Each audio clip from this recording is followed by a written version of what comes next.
Hey, what's going on, everybody? Welcome back to the channel. Today I wanted to do something completely different. I don't want to do a video on techniques or tactics or tackle. We're not really going to talk about fishing. We're actually going to talk about the process to become a tournament angler.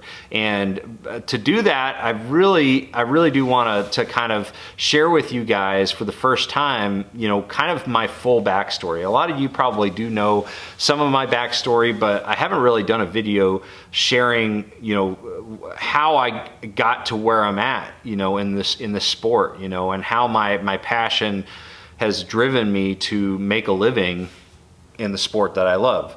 And so I wanted to share that because there's a lot of people out there that are just starting out in the sport, high school, college, people in their 20s, 30s, even 40s, people that want to get into the sport and they want to become a professional angler. And I think that there's way too many people saying that it's just impossible to do nowadays. Yes, the landscape is way different than it was, 20 years ago. But honestly, the landscape isn't all that much different than when I started. The advent of social media was about when I started to really get big into the sport. And so I firmly believe that if you want to become a professional tournament angler, you can. We're not really going to talk about the business side of the sport, which I think is actually more important in a lot of respects. But that's a topic that I want to talk about more in other videos, like sponsorship and things like that. But here I'm just going to talk about kind of my process and what has worked for me to become the tournament angler that I am today, and to experience a certain level of success and actually make all of my money, fishing, or being a professional fisherman, whether it's tournaments or working with sponsors and things like that. So I just wanted to share that with you. The first thing that I want to mention is that, a lot of people have discounted and I don't blame them for it, but they've discounted the fact that I've gotten where I've gotten based on, hard work. Because my dad, for those of you that don't know, my dad played a role on a TV show. He played Radar on MASH. And I don't really talk about that all that much. I get asked about it a lot from, on the tournament stage and stuff like that. Chris Jones likes to ask me about, my dad and stuff like that, or tell the crowd about it. But I generally don't try to hang on it, other than the nickname Sonar. But a lot of people assume that that I come from money because of that fact, because my dad's an actor. But I'll be honest, we never had a lot of money. I think when I was younger was probably the peak of our financial stability when I was younger. And I don't want to get into it too much, but like when I was going through middle school and elementary school and high school, my mom lived in a single bedroom house in this not so affluent town of Paradise, California. And my mom slept on the couch. My brother and I slept in a bunk bed in the one bedroom. Later on, my mom ended up buying me a shed to live outside so I could have my own room, but she still slept on the couch. And, my dad wasn't rolling in cash at that point either. I mean, he was still making some money and all that. And again, I don't want to get into the financial situation, but the reason I'm saying this is because I don't want you to discount the fact that I'm sitting here today making a living in the sport by saying that we had money. We just did not have money. We really struggled financially, which I think was a true blessing overall, because I had to work for a lot of for pretty much everything I have, and I will say I had a lot of helping hands along the way. A lot of people helped, whether it was letting me stay at their place for free on the road, strangers I'd never met before, or the first initial sponsors that I got that really truly helped me. But overall, it was a lot of hard work. Nothing was given. So anyways, without further ado, I just want to share with you my basic kind of life story to this point. So I grew up, I was born in Florida. We lived in a part of the Keys, the Florida Keys, called Marathon. And that was, you know, we felt like we were the rich folk, you know, when we lived down there. That was pretty cool. I miss that part of the world. But, you know, I'd go fishing down there. My dad would take us fishing for like wahoo and dorado and barracuda and all kinds of stuff.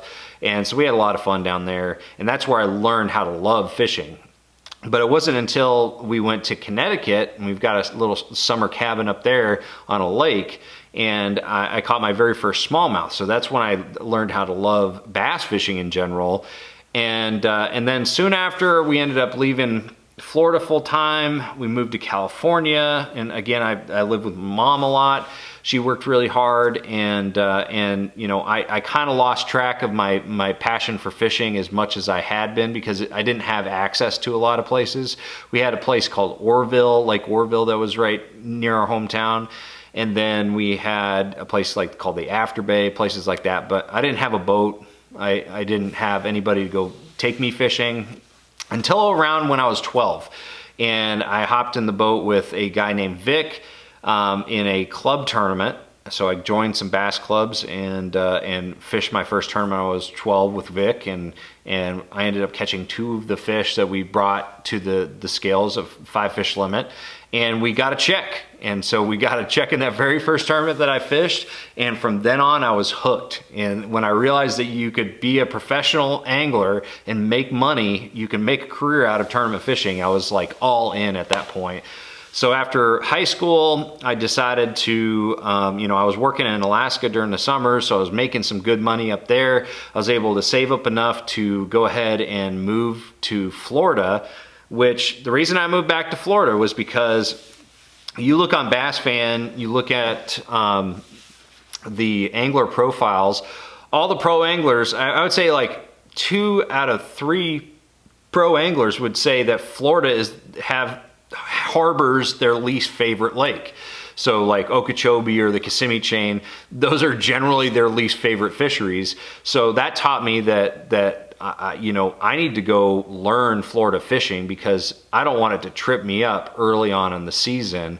I want to be able to survive those Florida lakes that you generally have the first 1 or 2 tournaments of the year.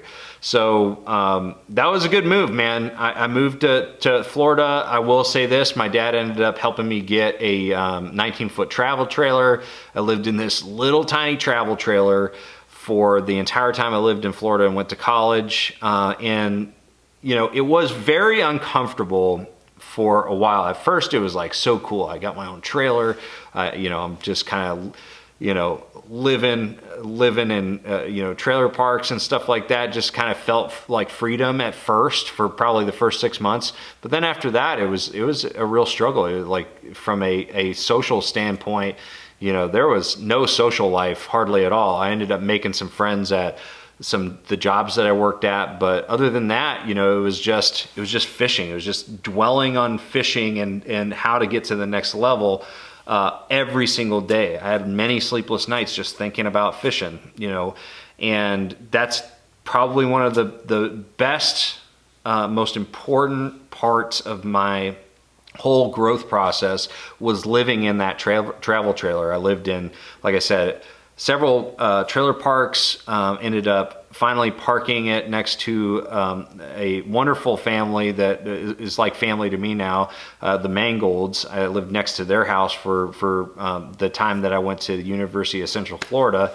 And, you know, throughout my college years, that trailer just kept me focused. It was nothing but fishing. So that was a really, really big deal. And so I fished everything from the BFLs, college fishing, the Everstarts, Rayovacs, whatever they're called back then. Now they're the Toyota series.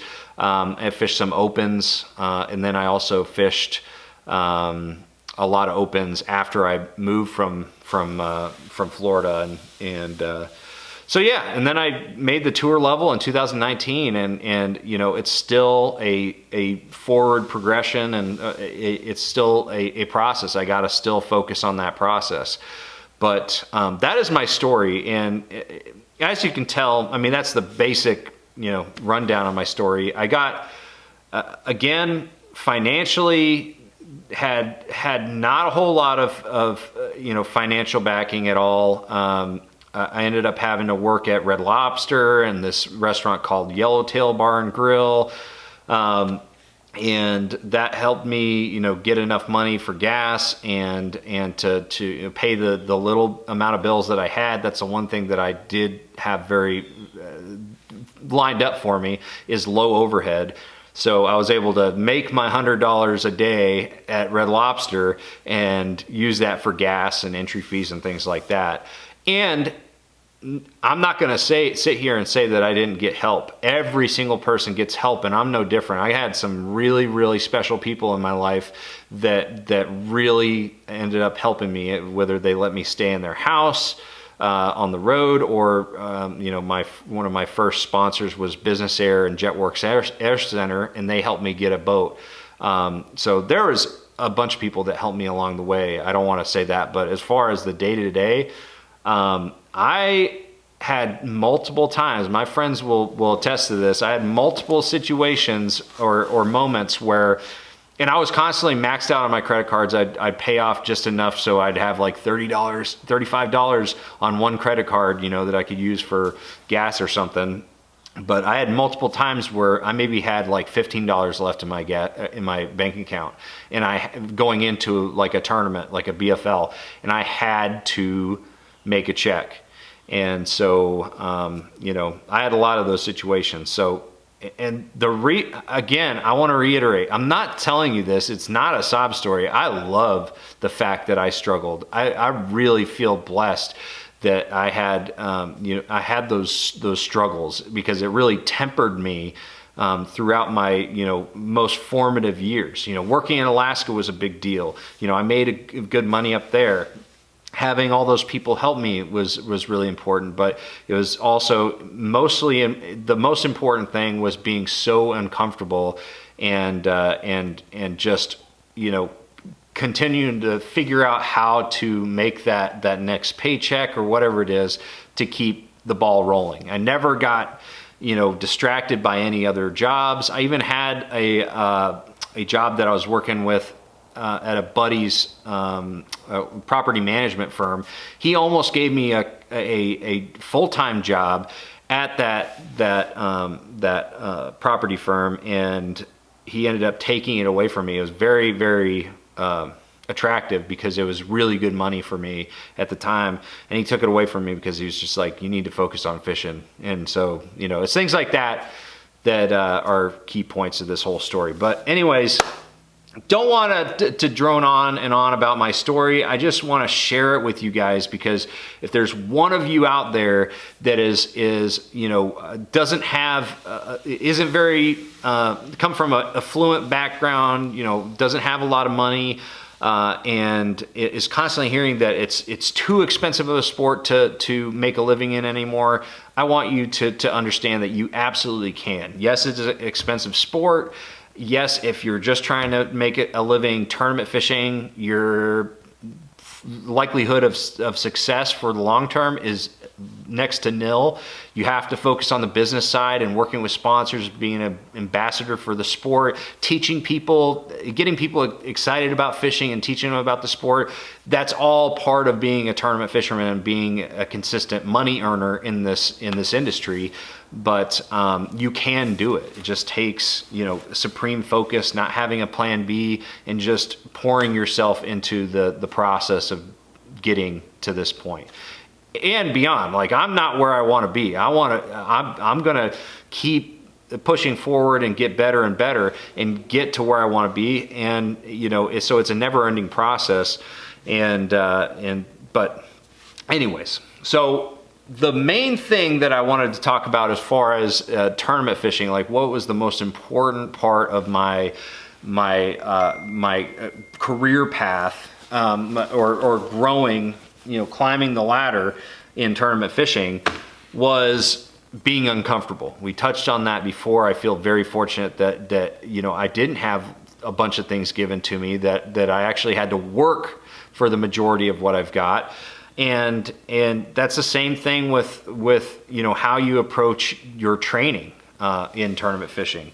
So the one thing that I did early on was, like, I recognized, like, I don't want to get really good in any one region of the country. Like, I want to get proficient. I want to get good at fishing anywhere that we go, because that's what a touring level angler should do. They should be really good at fishing a variety of different types of lakes, fisheries, against the best in the country, and in different conditions. You need to be good at all of that. And if I just stayed in one division of the BFLs, yeah, I'd probably get really, really good in that one division, but I would never be testing myself in the manner that I needed to get to the next level. And so, you know, being uncomfortable, putting yourself in those uncomfortable fishing situations. I'm not talking about like getting in a dangerous situation or anything like that, but like going and fishing a new division of the BFLs that has lakes on the schedule that you've never been to before, that you don't recognize the environment. You're using different techniques. You're fishing against a whole new group of guys. Super important. I ended up fishing about 8 different divisions of the BFLs early on. It was 7 or 8, and so I fished all around, you know, the country in those different tournaments, and I sucked a lot. Like, I had a lot of really, really bad tournaments, a lot of really bad years, but that's actually what helped me get better, is the fact that I had all those bad tournaments, that I kept tempering myself. I kept on creating a more resilient version of myself. Every time that I had a bad tournament, I just learned how to translate that into success in the next one. And so I kind of came up with the whole idea of embrace the suck. You know, you got to go out there, and you don't have to like sucking in a tournament, but you have to embrace the fact that you're going to suck if you're putting yourself in the right type of you know, uncomfortable scenarios, and then utilize the lessons that you learn from those tournaments to continue to better yourself. And you know, I hope I never lose sight of that part of the process. And I know that I have from time to time, and that's when I start getting, you know, down on myself. But then I realize, hey, listen, this is no different than when I, 15 years ago, when I was, you know, sleeping in the back of my truck and you know, struggling and having some bad finishes. You know, I learned from those mistakes back then. I can still do that today, and as long as I have that approach, you know, I will continue to progress in the right direction. Another thing that's really important, it again kind of plays off the whole, you know, put yourself in uncomfortable fishing scenarios, is fishing against the best that you can. Like, don't get stuck at one level. Like, if you're fishing the BFLs and you seem to start doing really, really good consistently, get out. Go to either, like I said, a different division of the BFLs, different part of the country, or get out of the BFLs and start focusing on like the Opens or the Toyota Series or something like that. Pay your dues, fish against the best that you possibly can, and just know you're gonna suck.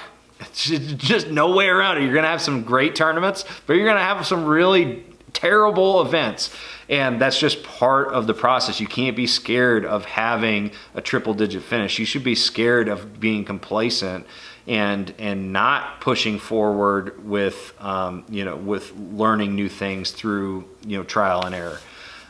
So I know that that's kind of a basic, simple approach or a simple concept. I think that most people understand that to grow, you have to go through tough times.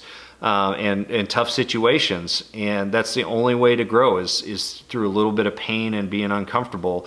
But the same thing is true in tournament fishing. It doesn't come quick, and it doesn't stay consistent if you don't maintain pressure on it. It can ebb and flow from time to time, but as long as you just keep on pushing forward, keep on learning, and never let your ego get too far ahead of you, you can continue to climb that ladder.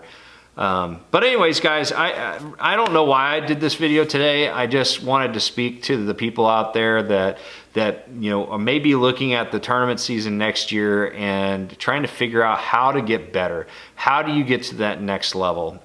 There's no set way to do it. There's no template that you can follow. But what I can tell you is my story and how I did it. And it was all through just hard work, dedication. There was no talent involved. You know, you know, I still feel like my work ethic is what is really, you know, getting me where I want to be. But it's just all about loving the sport, trusting in the process, and embracing the suck.